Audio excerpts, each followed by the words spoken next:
selling, so definitely the price will fall drastically, and that can lead to stock market crash as well.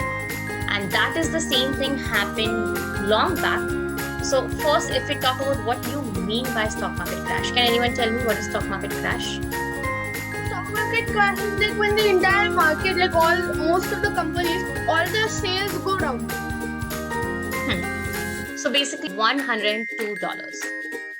The racket is $100 more than the ball. How much is going to be the ball costing?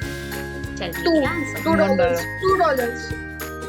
Okay, Tej is saying $2. Ryan is saying $1. Okay, so ideally the correct answer is for Ryan.